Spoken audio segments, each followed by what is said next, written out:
ভাই, বিএনপির জননেতা তারেক রহমান তিনি কিন্তু মহিলাদেরকে সম্মান করেছেন। তিনি একটা কার্ড তৈরি করেছেন এবং বলেছেন এই কার্ডটা আমরা মহিলাদেরকে দেবো। তার মানে উনি মহিলাদেরকে সম্মান করেন।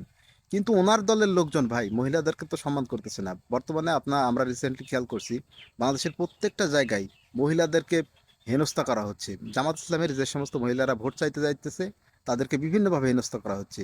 এবং তাদের একজন উন্মাদ নেতা গত কয়েকদিন আগে তো বলেই দিয়েছে যে জামাত ইসলামের নারীদেরকে যেখানেই পাবেন তাদের পোশাক খুলে ফেলবেন। আবার তাদের আরেকটা বিএনপির নেতা আছে, মহিলা নেত্রী, তিনার নাম আমি নিতে চাই না, আপনারা নামটা বুঝে নেবেন। তিনি আবার বলেছেন যে মহিলাদের নেকাব খুলে ফেলতে এবং সরাসরি পাবলিককে হুকুম দিচ্ছে। আপনি চিন্তা করেন, একজন নেতা সরাসরি পাবলিককে হুকুম দিচ্ছে যে মহিলাদেরকে নেকাব আপনারা খুলে ফেলবেন।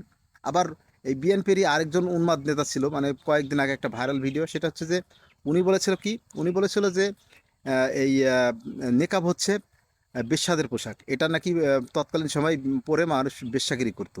এটা কোনো কথা বলেন? এত বড় কথা বলার পরেও বাংলাদেশের যে সমস্ত শাহাবাগী মেয়েগুলো আছে, আপনার নারীবাদী যাদেরকে বলা হয়, এরা কিন্তু কিছুই বলেনি ওই সময়। নারীদেরকে ওখানেও কিন্তু বেশ্যাই বলা হয়েছে, কিন্তু কিছুই বলেনি। কিন্তু দেখেন, একটা বিষয় খেয়াল করে দেখেন, জাস্ট 2 থেকে 3 দিন আগে জামাত ইসলামের একজন নেতা তিনি কি কি বললেন? সাদিক কায়েমদের প্রশংসা করতে গিয়ে, ডাকসুর প্রশংসা করতে গিয়ে তিনি বলে ফেলেছেন ভুলে যে ডাকসু একসময় ঢাকা বিশ্ববিদ্যালয় যেরকম ছিল তার থেকে অনেক পরিবর্তন ছিল এবং একসময় ঢাকা বিশ্ববিদ্যালয় বেশ্যাখানা ছিল। এই কথাটা তিনি ভুলে হয়তো বলে ফেলেছেন স্লিপ অফ টাঙে। এই কারণে তার বিরুদ্ধে এই সমস্ত নারীবাদীরা কি পরিমাণ মিছিল মিটিং করার পরে কি করলো, এখন জামাত ইসলাম সেই নেতাকে বহিষ্কার করলো। কিন্তু ভাই বিএনপিকে বিএনপির যে এই নেতা নারীদেরকে বেশ্যা বললো, এটা নিয়ে কিন্তু বিএনপি তাকে কোনো শোকজও করলো না বা তার বিরুদ্ধে কোনো ব্যবস্থা নিল না। কিন্তু জামাত ইসলাম সে ঠিকই তাদেরকে বহিষ্কার করে দিল। তো বিষয় হচ্ছে ভাই, কথা হচ্ছে নারীদের উপর হামলা কেন হবে বলেন তো ভাই? বিএনপির কি আপনার ইয়ে নেই? বিএনপিরও তো মহিলা সংগঠন আছে, তারাও তো ভোট চায় এবং চাইতে পারে। তো তারা তাদের মতো ভোট চাক, এরাও এদের মতো ভোট চাক। তাহলে এখানে আক্রমণ করা বা নারীদেরকে কটূক্তি করা বা হেনস্থা কেন করা হবে ভাই বলেন তো?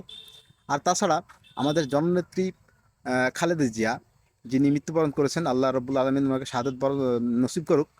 তো উনি কিন্তু একজন মহিলা নেত্রী ছিলেন। তাহলে আপনাদের দলের একজন যোগ্য নেত্রী ছিলেন, তিনি হচ্ছে মহিলা।